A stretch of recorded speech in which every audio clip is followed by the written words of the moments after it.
Yeah. All right, Joey, it's that time again. Another fabulous episode here on Energy Diagnostics Podcast, part two. Dan, it's not $1 million worth of information for our folks that want to feel inspired and hopeful, like we feel being in the presence of Dr. Daniel Yadegar, who shares with us all the cutting edge things that we can look forward to in medical science and are actually here. Not only that, but he just lays down so much information about ways we can personally support our health now and turn things around before they become a dangerous state, especially with our genetic predisposition. Right. And throughout this episode, he's certainly going to target some specific questions that we had our guests send us from last episode. So he does do some targeted information. But regardless of that, you're going to learn takeaways that in the next hour that you can start today. As Dr. Dan says, it's small sequential steps to wellness. It's not one big heroic movement. It's these small things. And he's going to go through them literally line by line. Where do we start? What can I do right now? What's that small decision I can make that's better? So hang out for the hour. You're going to learn a lot here. You're going to learn so much. He really wants to make the world a better place with the information that he has. He has a fantastic line of supplements. He's got a couple of lines. Yep. He really works on these formulas for people and has received an immense amount of positive feedback in so doing. That's something that you're going to look forward to. Look in our show notes because we'll have those links for you. And welcome to part two with Dr. Daniel Yadegar, with Dan and I on Energy Diagnostics Podcast. We're glad you're here.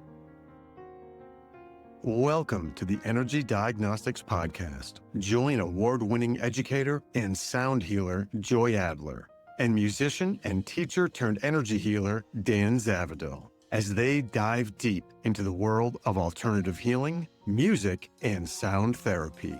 With over 30 years of holistic health expertise, Joy brings wisdom and heart to every episode. And Dan, from the classroom and healing table to playing bass on the Today Show, he bridges rhythm and restoration. Tune in for inspirational conversations with masters in the field of transformation who share tools to empower your journey of self-discovery and wellness through music for healing.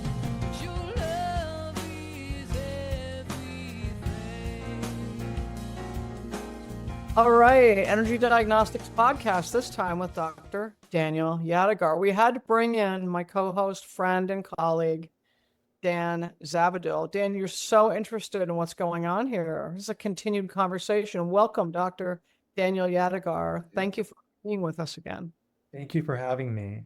Yeah, I'm not a doctor and I don't play one on TV, but I read so much medical information because I want to know what I can do. I'm all for going to the doctor when I need to, but I want to find out if something is up, what am I dealing with?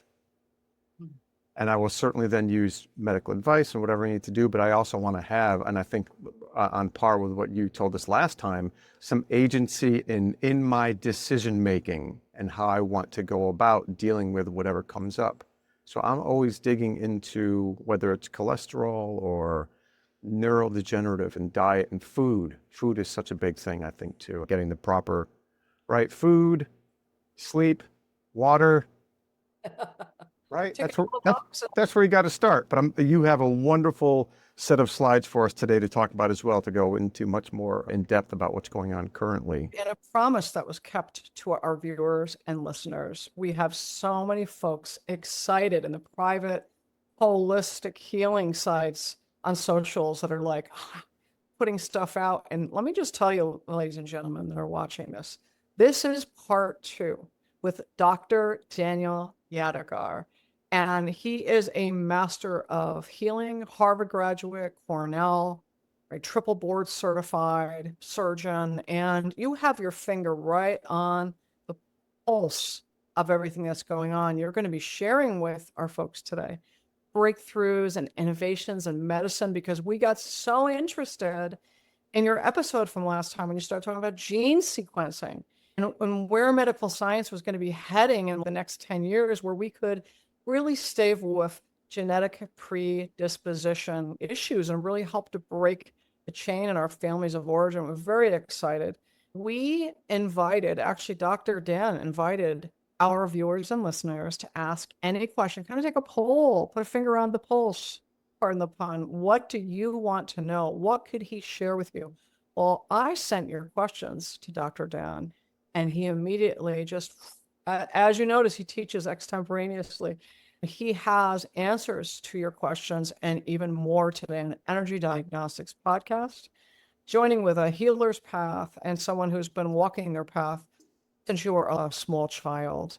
Dr. Dan, why don't you catch up with people just a little bit about your background, your lineage before we launch on, in case they didn't see that first episode? Yeah, no, I love that. So I come from a family of physicians. My dad's a doctor. My grandfather was a doctor. My grandmother was a midwife. So medicine and making an impact is sort of in my DNA. My family were originally from Iran. I grew up internationally. We left during the Islamic Revolution, lived all over the world. My dad went to med school in the Dominican Republic. So I saw firsthand how poverty and disease can manifest. Even as a 5-year-old, I remember my dad bringing a little girl from the streets inside and trying to help her, this little malnourished girl, and realizing the importance of medicine and making impact and how we can individually really make a difference. And that really sculpted, who I became. Always being a science nerd and a caretaker, the path to become a doctor was sort of inevitable.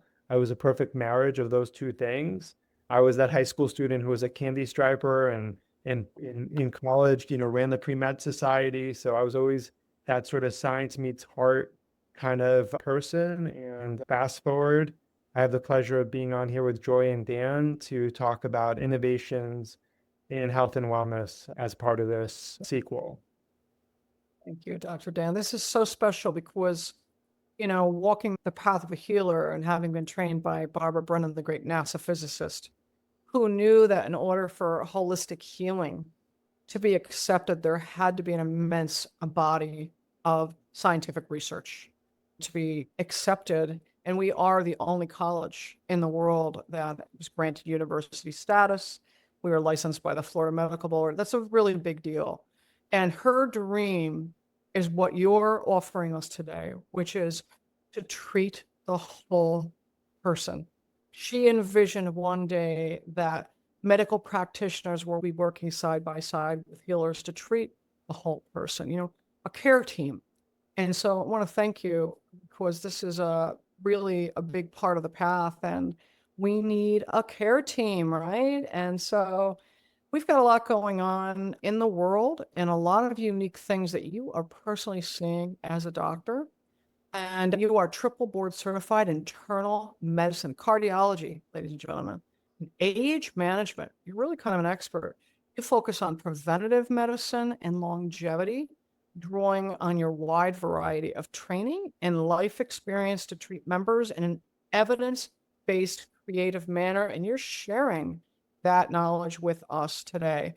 Dr. Dan, Instagram is such a great go-to for your wisdom. You're offering it up.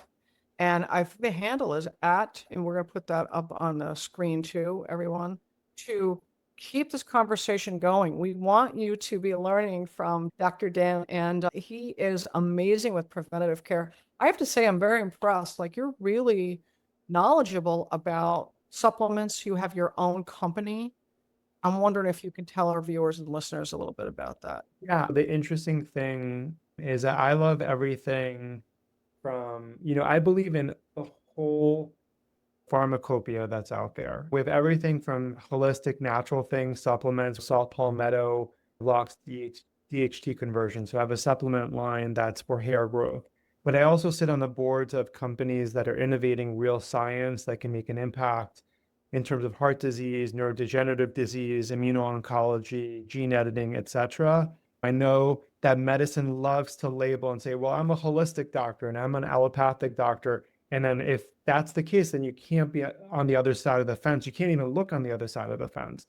I sit on the fence. That's where I derive joy, is to be like sitting up there and being like, hee. I get to pick from both sides. I'm greedy. I will go and be greedy. Don't really assign yourself just to one thing. Sit on the fence. Be curious.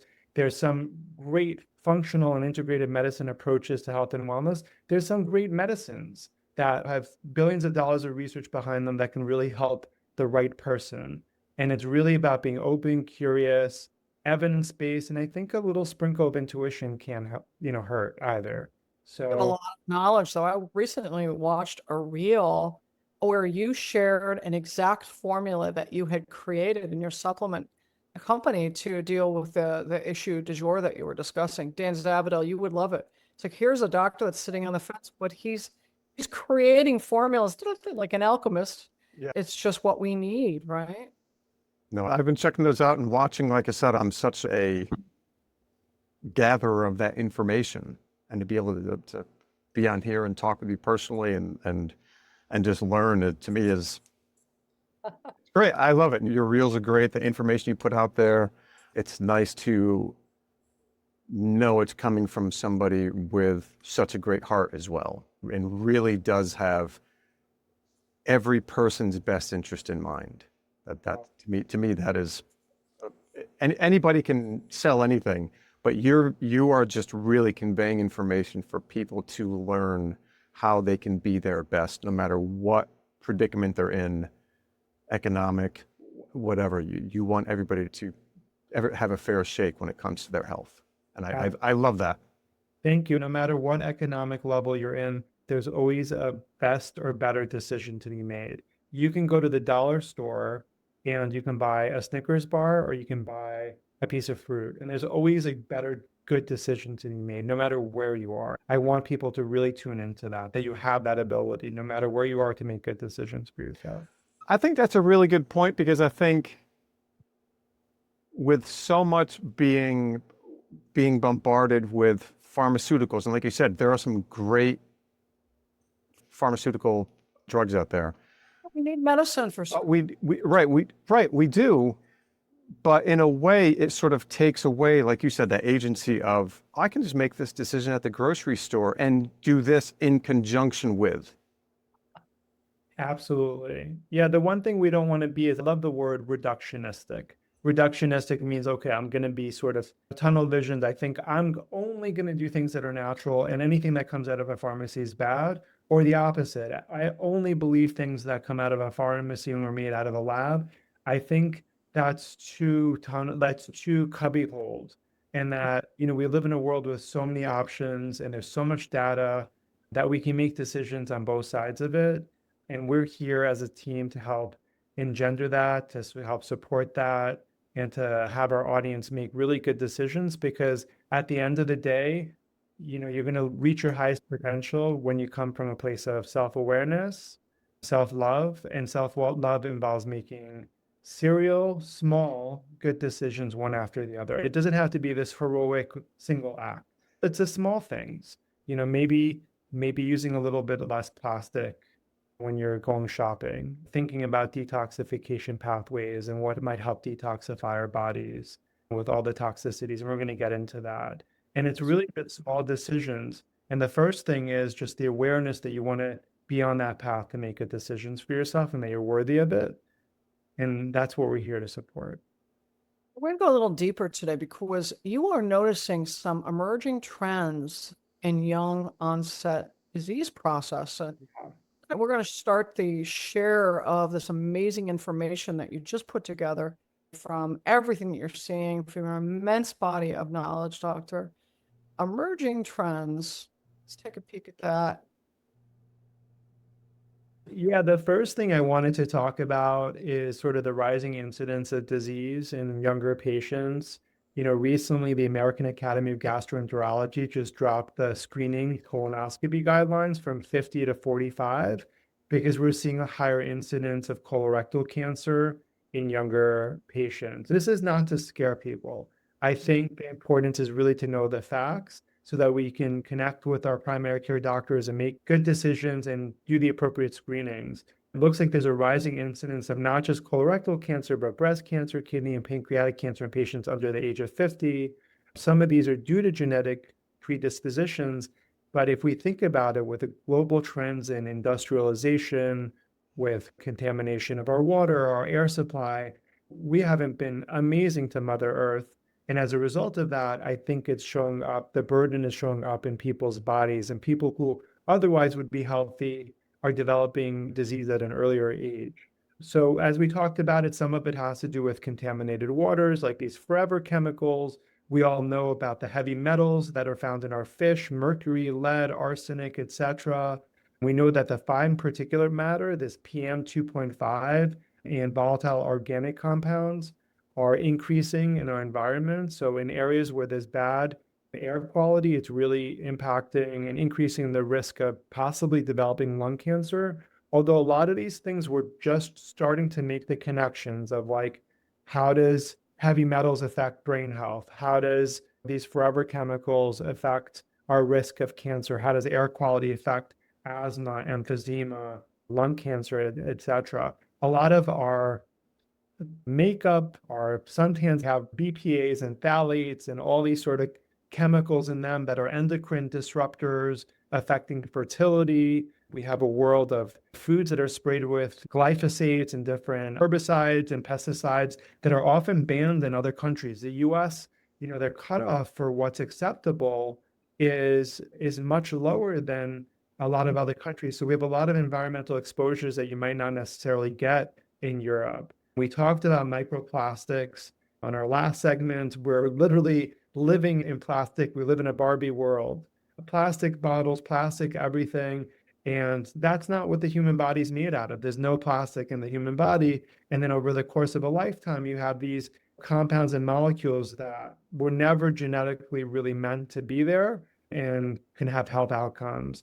And then there's, chronic low-level exposure to radiation, etc., which can have an effect on the DNA based on your genetic predisposition. So the reality is we're living in a world that's very industrialized. There's a lot of sort of collateral, damage in the world as a result of that. And things that we need, our air or water, these are, critical elements that everyone needs to survive.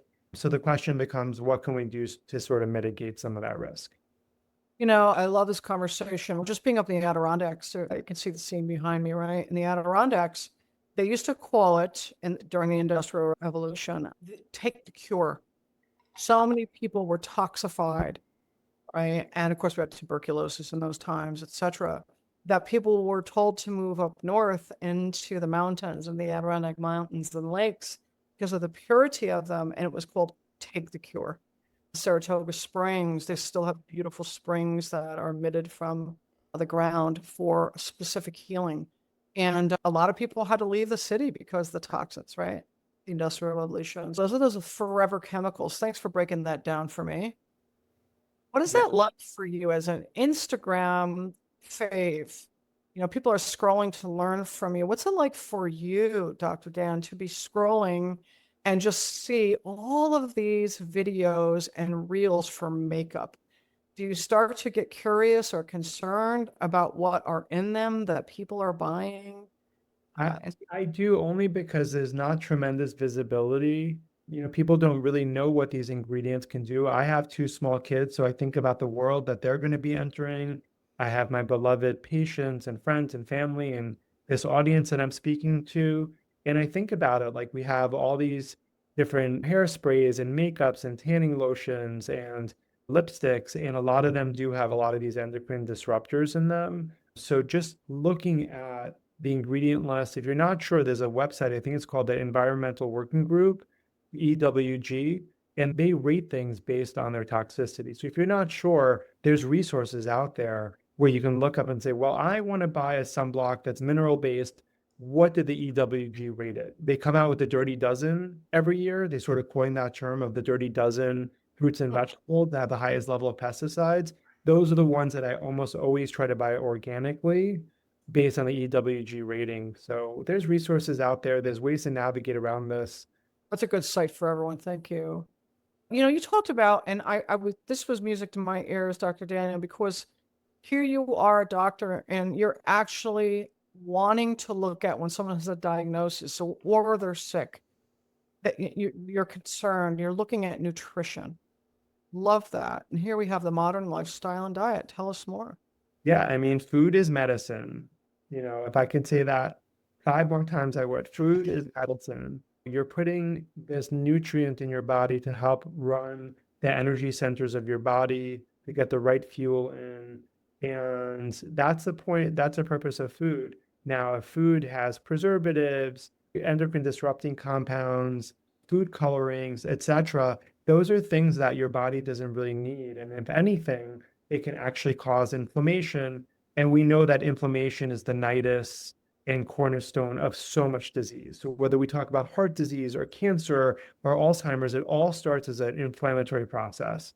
So inflammation is really an enemy of ours. We want to keep inflammation down. And when we consume things that encourage inflammation, we get inflammation. And I love this new term, inflammaging. So inflammaging is this concept that inflammation can actually accelerate the aging process. You want to sort of be mindful about that and what can contribute to inflammation. We can measure inflammation in the blood. We can measure it. There's a lab value called CRP, C-reactive protein. It's sort of a global marker of inflammation that we use. We use it in cardiology all the time. In fact, inflammatory cholesterol is the worst kind of cholesterol. It causes heart disease way more. So if you have high LDL and your CRP is higher, the two are high, that's much worse than LDL alone being high. And it's a lab test that any primary care doctor can do, and you can sort of track your CRP over time. I love talking about CRP. This is a new term that we're hearing up in the social conscious, epigenetic. Tell us about that. Epigenetic, it's such a fancy sounding word, but it's really just the interaction between your genes and the environment around you. It's why one person can smoke for 80 years and never develop lung cancer, and another person smokes 20 years and develop lung cancer, because there's certain genetic predispositions that exist there, and the environment actually triggers the expression of the gene that causes the disease. So it's really the interaction between your genes and the environment in that space. Yes. So you're thinking that earlier and more widespread screening would be beneficial in these times? I think it would be. I mean, I definitely want to follow the guidelines. Obviously, if you have a family history of whether it's colon cancer or pancreatic cancer, you want to go a little bit earlier than the guidelines say. So if I have someone who has a history of colon cancer in the family, I'll screen them earlier than the 45-year-old guidelines. I think that's a conversation to be had with your primary care doctor. Know your genetic risk, know your family tree as best as you can. If you're adopted, getting gene sequencing is going to be even more important because you don't actually have a family tree to borrow from. But we do have gene sequencing technologies that can talk about your genetic predisposition of just about any disease you can think of. That's phenomenal. Let's go to the next and talk about protective actions and detoxification. So when I was putting these slides together, I was like, oh, this is going to be a really somber talk if I just talk about how the world is getting contaminated. So I was like, that's a reality, and we can have a whole different conversation about what we can do to sort of improve the quality of our water and our food, and what can we do from a lobbying standpoint. But I was like, you know what, this is a medical talk. So let me give them a cheat sheet of different things we can do along the way. So the first thing is clean water. I have a reverse osmosis filter in my house. I filter the water that comes through the tap, and that's been excellent. I feel very comfortable giving that water to my kids. We absolutely, completely avoid plastic bottles. I'm not very militant in terms of like making sure that everything is perfect, but one of the low-hanging fruits is really just walking away from plastic bottles. I think cardboard is better. I think glass is better. So those are just two things around water. The next thing is air quality, depending on where you live. If the air quality is not good, a HEPA filter in the house can really help filter out a lot of the toxins that are out there, and allergens even. So HEPA filters can be a beautiful way of improving the air quality, at least while you're at home. Food is detox. You sort of want to stay away from the dirty dozen. Look at the EWG's list every year. There's foods that encourage phase 2 of liver detox. Here I have cruciferous vegetables. Those are like broccoli and cauliflower. Spirulina and broken chlorella extract are also amazing sort of chelators and detoxifiers in the body. So you can just add that to a smoothie. I don't do that every day, but I do it maybe a couple times a week. And then add fiber. Fiber binds toxin. Fiber seems to be good for everything. There was a Harvard study on fiber and heart disease. There was another study on fiber and decreasing colon cancer risk. So fiber seems to be one of those unifying, like take vitamin D, keep your omega fatty acids high, make sure that you're getting sufficient fiber. Those themes just keep coming up over and over and over again. And then focus on like a healthy gut. We know like healthy gut, healthy patient.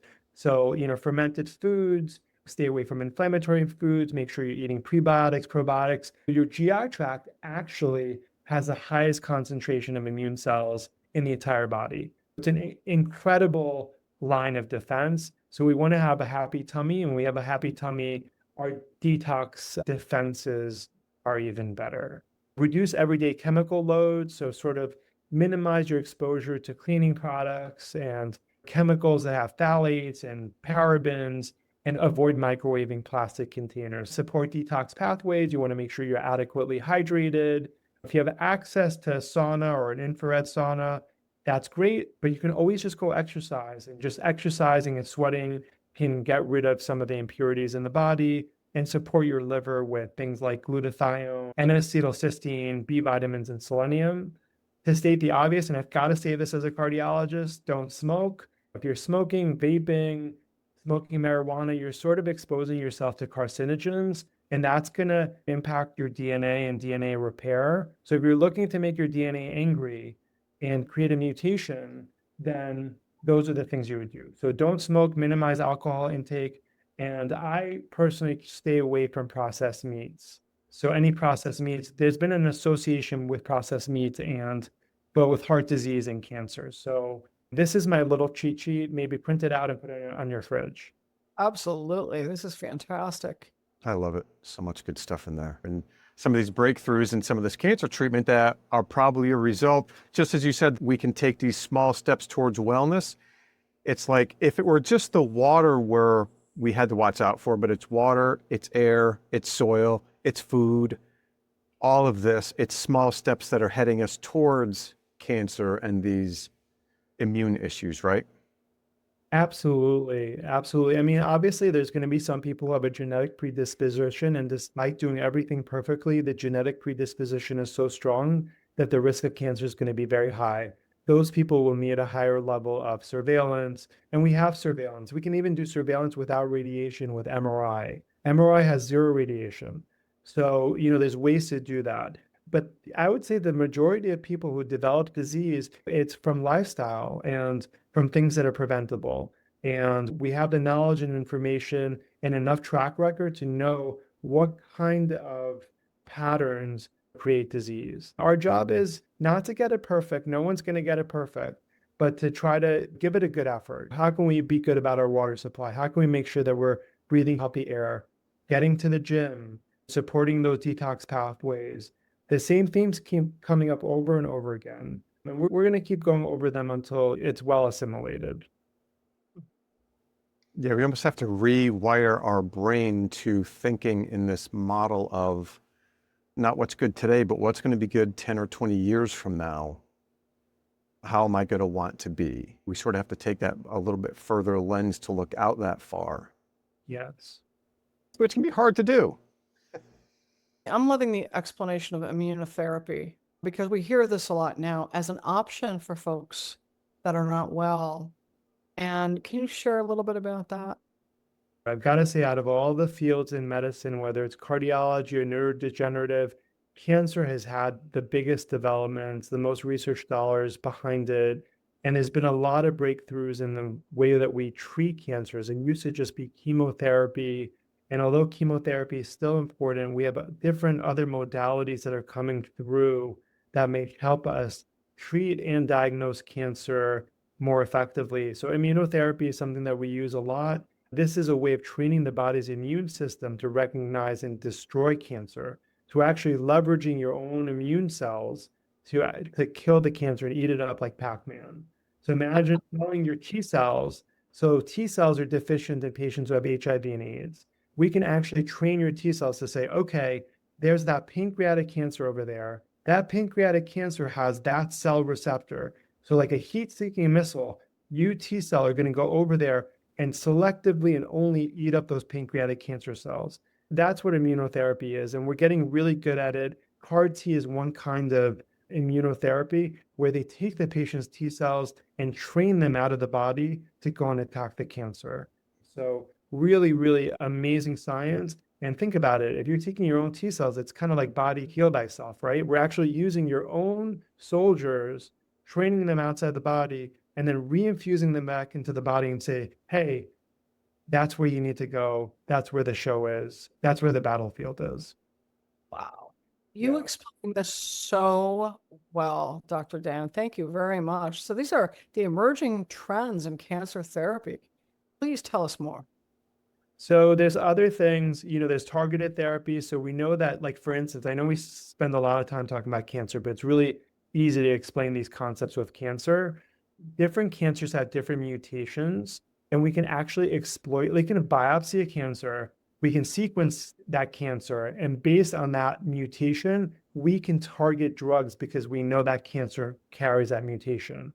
So we use that leveraged information to create personalized programs for people. They're coming up even with ways of creating organoids where they'll actually create the cancer sort of outside the body, and they'll test different drugs on it to see what actually works. So these are sort of targeted, personalized approaches based on the molecular profile of the tumor. So there's a lot of research happening here where in the future, we're going to be able to really hone in on how to do it in a personalized way, because two different people can have breast cancer, but the mutations in that breast cancer can be different. And because the genetic sequence of those cancers are different, the personalized approach to those cancers also should be different. So it shouldn't be one hat fits all. I love guidelines, but those are what they are, just guidelines. I like guidelines, but I want to personalize them. And that's the whole area of precision medicine. My goodness, it's got to be an exciting time to be a doctor. It is a really exciting time. I can't wait for some of these breakthroughs. The next one I want to talk about is this concept of liquid biopsies. So we can actually take your blood, and in your blood, if you, God forbid, have a cancer, the DNA signature of that cancer is different than your own DNA. So there's this circulating tumor DNA that's distinct from your DNA, and we can sequence it out. There's a company called Grail that runs the Galleri test that looks for 50 different kinds of cancer in your blood. And the report comes back within 2 weeks, and it can tell if there's a cancer signal. So I had a patient last year that I did this on, and he had a head and neck cancer signal. He had no symptoms. His MRI was negative. His PET scan was negative, but the blood test detected it before. And now he's getting radiation to the neck before it actually manifests as a real cancer. We preemptively caught it before he had symptoms. And That's all good for you, right? Like, you're all about trying to help another medical science, right? With a liquid biopsy and discovering something and treating it before. Oh, listen, if we can outsmart the cancer, I'm always in for it. So that's a game I'll always want to play. What else do we have on the horizon? Sort of moving on. I mean, it's obviously super controversial about the mRNA vaccines with COVID, but there's a lot of potential with mRNA vaccines and cancer treatments. So we're thinking about these cancer vaccines and how personalized vaccines can actually help cancer patients. So there's a lot of companies researching into that. We know that artificial intelligence, the ChatGPT medicines of the world are going to help customize and really triangulate using genomic information, family history, tumor type, et cetera, and helping us personalize things. Dan, I see you have a bunch of guitars in your back. And the reason I mentioned this is I saw a company that came out of Johns Hopkins, and this is really cool. And this is so going to resonate with the two of you, if anything is they were able to sort of measure the harmonic signature of each cancer. And then they created a whole system of matching. If you match the harmonics of a piece of glass, it breaks. They created a company where they would match the harmonic signature of the cancer in a way that they wanted to disrupt and get rid of it. So using sound frequencies to break up cancer. Oh, yeah. Why not? And I think that, those are really early days, really speculative, but, these are the sort of things that we can expect in the next decades. And I'm here to see it. I'm all for it. What a great time to be alive to see all this. Let's go to that next slide. I put this in here. I'm going to go through these quickly, this is sort of in the realm of frequency. And I know everyone's frequency means a lot to us, both on the spiritual realm and on the medical realm. There's people using low intensity focused ultrasound, using sound waves to disrupt cancer and delivery of drugs for cancer. There's tumor treating fields where they're using alternating electric fields to disrupt cancer cell division, photodynamic using light therapy to disrupt cancer cells, and pulsed electromagnetic field, so PEMF, which is investigational, as well as sort of this acoustic stuff that I was talking about. So I love this idea of using frequency, light, sounds. How can we use those things to disrupt cancer and cancer cell division? Makes perfect sense. Let's go to the next and talk about integrative and alternative therapies for pulmonary fibrosis. These, by the way, folks, are from questions for our audience. And thank you so much for personalizing this talk. Speaking of precision medicine information. So yeah, Joy, this was one of the two conditions that you wanted me to talk about, sort of alternative therapies. Pulmonary fibrosis is a condition where there's scarring of the lung tissue and it becomes difficult to breathe, becomes difficult to oxygenate. It's often idiopathic, which means that we don't know the reason that it actually happened in the first place. It's more than likely some sort of autoimmune dysregulation where your immune system attacks the lung, and there's fibrosis in the lung. So some of the things that you can do is, anti-inflammatory nutrition. We know the role of omega-3 fatty acids in terms of lowering inflammation, increasing the intake of antioxidants. Vitamin C is one of them, and a low sugar diet, and avoiding inflammatory foods. So gluten, dairy, processed meats. There's nutraceutical support, and this is more based on the functional medicine literature. Things like N-acetylcysteine, that's a precursor for glutathione. Glutathione is the master antioxidant for the body.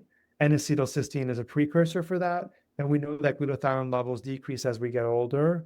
There's curcumin, which is something that we know is anti-inflammatory and anti-fibrotic. We know that pulmonary fibrosis is a disease of fibrosis. So anything that's anti-inflammatory is going to be helpful. Obviously, this is all said with the caveat of you should talk to your primary care physician to make sure these therapies are the right ones for you. This is sort of like a blanket. Dr. Dan is coming and giving his cheat sheet. Quercetin and resveratrol are fantastic. They support mitochondrial and lung function, as are vitamin D3 and K2, which are immune modulatory. They regulate calcium. So these are all things from a supplement, diet, nutrition standpoint that we can do to help support our bodies.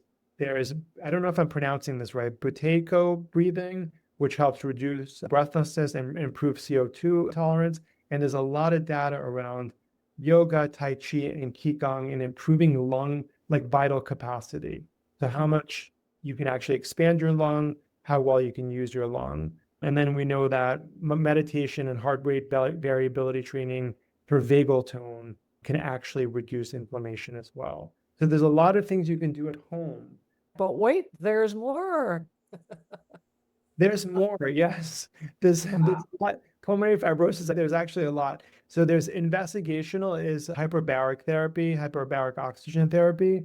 I think you're going to hear more and more about this in the years to come across the board. They're using it for dementia, long COVID, long Lyme, chronic fatigue syndrome. The next line, CoQ10 L-carnitine alpha lipoic acid, that's for mitochondrial support. The mitochondria is a part of the cell that's the powerhouse that produces ATP. And these different ingredients help support that ATP production. And that's good for anyone who wants to increase their energy or has some sort of chronic disease where the energy requirements are more. We talked about the environmental lifestyle detoxifications, obviously smoking cessation, maybe a HEPA filter at home so you improve air quality, gentle detox protocols with saunas, and then you can do individualized functional testing in terms of microbiome and food sensitivities. I can talk a little bit about methylation. Methylation is a way that we can tell how well your body's detoxifying. So if you're not methylating well, your body's not detoxifying well. So you might need some methylated folic acid, some activated B vitamins. And then there's also ways to measure toxin burden and immune dysregulation. You would be drawn to creating supplements and having such a great company to support health in this regard. It makes me wonder if a lot accumulates around the thyroid. We're having more and more incidences of issues. So Hashimoto's is an autoimmune thyroid condition where your immune cells attack your thyroid gland. At first, you become hyperthyroid, and then eventually you become hypothyroid and need to go on thyroid replacement therapy. The goal is to calm the immune overactivity and not just replace hormones. Anyone can go on Synthroid, but we want to make sure that your immune system, the underlying cause of it, is addressed. So we want to sort of stick to anti-inflammatory nutrition, avoiding gluten. Common triggers can be dairy and soy. And again, common themes are common. We got the omega fatty acids. We got the colorful vegetables that have the antioxidants, the cruciferous vegetables. So eat the rainbow, and selenium-rich foods, so Brazil nuts and eggs, because that helps with the conversion of T4, which is a storage form of thyroid hormone, to T3, which is an active form of thyroid hormone. So those nuts actually have high selenium, which is also an antioxidant. And selenium actually decreases the amount of circulating thyroid antibodies. So we like that. Some other things that you can take include zinc, vitamin D, iron, and magnesium. These are all very important cocktails for thyroid health. And we know that there's an axis, a relationship between the gut and the thyroid. So if your gut is dysregulated and you're bloated, you're gassy, when you eat dairy or gluten, you feel foggy, that's going to increase your inflammatory cascade. And that inflammatory cascade, when it gets revved up, is going to affect different organs. And one of those can be your thyroid. So we want to make sure that you don't have a leaky gut, that there is no dysbiosis or H. pylori or candida. So much sense, doctor. Thank you for really just bullet pointing all of this so we can help ourselves and also have more information to help our beloveds. This is fantastic. I see ashwagandha. That's very big in the Ayurvedic communities. And you have to make sure that it works with your system. Ashwagandha is one that not everyone should take, and it's maybe not the best for patients who have thyroid disease, but it is something that can help regulate cortisol. There's other adaptogens, and then there's just mind-body work. You don't even have to take an adaptogen. You can do yoga, meditation, optimize your sleep, make sure you have great sleep hygiene, but getting those cortisol levels down, making sure that your stress response is adapted, is going to be really helpful for your whole body and for your thyroid system. Wow. And you're bringing it all together on the next one for Hashimoto's. I really love this. Avoid endocrine disruptors. So important, right? Yeah, so endocrine disruptors like BPA, bisphenol A, those receipts that we get from when we get gas or we go to the shops, the really sort of glossy receipts, those have bisphenol A on it. So avoid bisphenol A, phthalates, pesticides, really high doses of fluoride, and use non-toxic personal care and household products. And ask your doctor to test you for heavy metals and mold if it's relevant. Oh, that's so important. And, you know, I love that you emphasize this is our largest organ, right? The epidermis. It's kind of old school, but it's really important too, especially now with the infrared. One is the all important, allowing our bodies to detoxify themselves through helping the body to release, right? Using dry brushes that we get from the health food store, Dr. Daniel, you know, just to really work with the lymph system before showering, before our sauna and showering could be so very helpful and really help to release the things that build up in our systems and a really polluted world, which is really helpful. So we wanted to talk about stem cells. So first thing I wanted to talk about is, what is a stem cell? A stem cell is a special type of cell that can turn into a differentiated cell. A word that we use is pluripotent. Pluripotent means that a stem cell is so early on in its lineage that depending on what kind of factors it's exposed to, it can become a kidney cell, a brain cell, a skin cell. So the question is, how can we use stem cell therapy to heal the body? So if we can get stem cells to become the kind of cell that we need. So let's say someone has Parkinson's. So we want to replenish the cells in the substantia nigra. Someone had a heart attack. We want to differentiate that pluripotent stem cell into a cardiac myocyte. Someone has kidney disease. We want that stem cell to become a nephron. This is the world that we're entering, where we're learning how to get pluripotent stem cells to differentiate into the cell that we want them to turn into. And this can replace damaged cells and treat different diseases. Where do stem cells come from? Right now, they come from bone marrow or fat tissue. Umbilical cord is a very good source of stem cells. And sometimes we can actually reprogram cells to become stem cells. These are called iPS cells, or induced pluripotent stem cells. And they're being used to treat blood diseases, joint problems, orthopedic issues, and there's implications for spinal cord injury, heart disease, diabetes, and the list goes on. Unbelievable. This is big time. Do you think we'll see this? We'll have more insurance companies, Dr. Daniel, in the next 10 years as well, agreeing to stem cell therapy for folks? I think so. I think once the evidence comes out and we see that disease states that costs the insurance companies a lot of money can be addressed by using just maybe one stem cell transplant, they're definitely going to pay for it, especially for things like diabetes, where it's a problem of pancreatic islet cells. And what we need to do is just regenerate those islet cells and help treat the diabetes that way. I think there's a lot of potential for it. The excitement of these times, we want people to stay in touch with you because you really have a finger on the pulse. You're all about educating people all the time with your reels on Instagram. Folks, that's at Dr. DRDANYADEGAR. You want to go to his Instagram page. It is a plethora of knowledge and with really balanced advice that we have the power, the ability, as you said, the agency to give ourselves. So check out his Instagram if you want more information. And Dr. Daniel, would you want to share about your supplements and where people can find some of these great things that they need for themselves to live their best lives? Absolutely. So the first company I started is called Wellbel, WELLBEL.com. And that's for people who want to sort of address hair thinning. I created that company originally for my sisters who had hair loss, and it's become one of the biggest hair loss supplements in the country. Some of our competitors have too much biotin and have liver toxicity. So my goal was to create a safer option. 5 years later, we have beautiful stories of people who, their self-confidence has been affected. They've gone through cancer treatments. They've had autoimmune thyroid disease, alopecia areata, etc. And our supplement has helped them not just regain their hair, but their confidence. So that's one of the companies that I created. And then another company I created is called Happy Aging.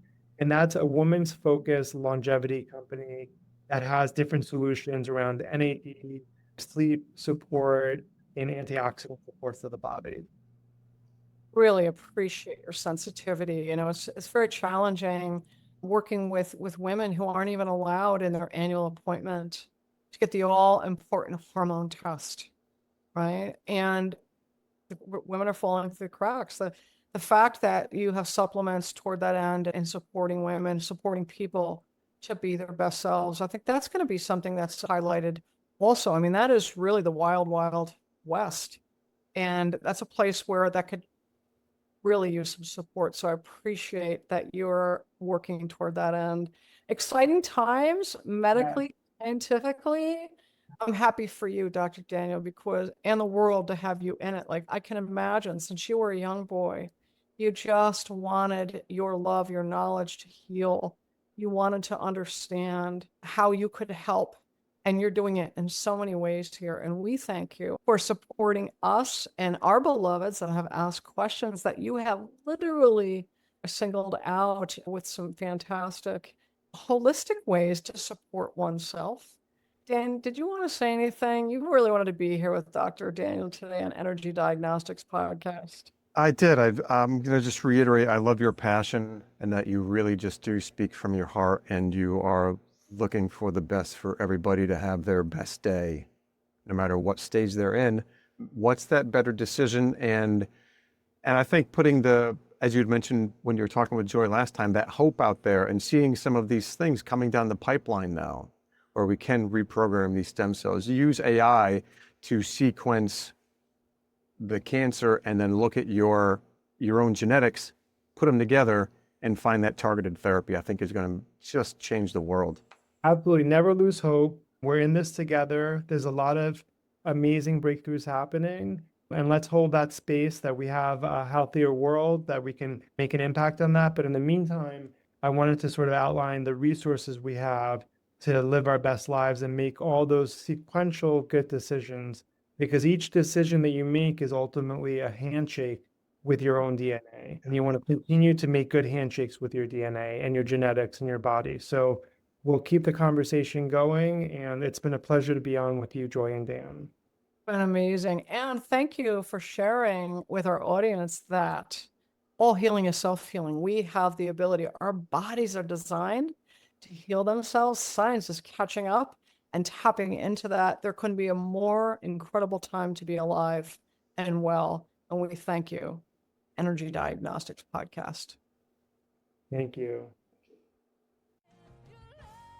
Hey, everybody. Thank you so much for tuning in. Joy and I really appreciate it. Hey, if you're liking our content here, please make sure you like, follow, subscribe on your favorite platform to make sure you, stay up to date with all the latest and greatest we put out here at Energy Diagnostics Podcast. That's right, Dan. And if you're liking our content, folks, please feel free to share so others may enjoy the benefit of the wisdom our guests are offering. Thanks so much, and be kind to each other out there.